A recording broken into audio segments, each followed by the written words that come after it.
I'm also curious. You've been out in front of medical marijuana for use by football players.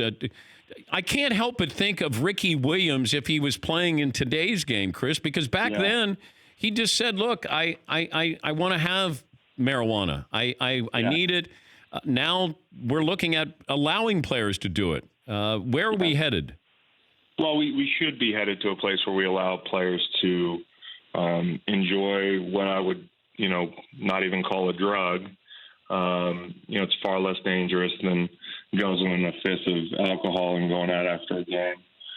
Chances are the player won't even make it to the club to do this sort of thing that we all kind of wag our finger at when we hear about a guy getting in a fight or DUI. We're never going to read about him sitting on the couch and binge watching Game of Thrones again. So I think from a standpoint of what's safer for people and the player, certainly people in the spotlight, it is. It is far less harmful than alcohol. It is far less harmful than tobacco. And at various points in the league's history, they have engaged in partnerships on different levels with those respective industries. So I think that, I'm not a dry snitch. I'm not going to put a percentage on how much the league smokes, but I certainly enjoyed my fair share on a regular basis through my career. So, and I was never afraid to say that, but I'm able to say it more explicitly now. I mean, listen, if not for that, I'm not as capable of coping with the stressors of day-to-day NFL life.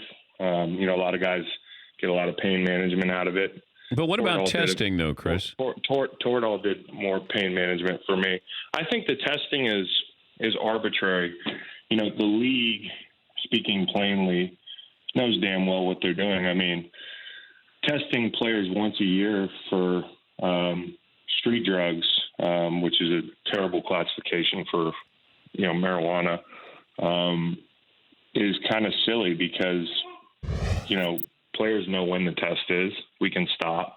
And in that month or two that you stop, you're going to reach for the sleeping pills. You're going to reach for the painkillers. You're going to reach for, the bottle a little bit more. On the weekend, you're going to have a few more drinks, and a few turns into a few too many. And, it's just not the same. And if you're serious about players not smoking, you'd be testing more often. I hope they go the opposite direction. And just kind of realize how arbitrary doing that one test a year is. For more Dan Patrick Show, tune into Audience Channel 239 on DirecTV. Stream for free on BR Live or download the Dan Patrick Show app.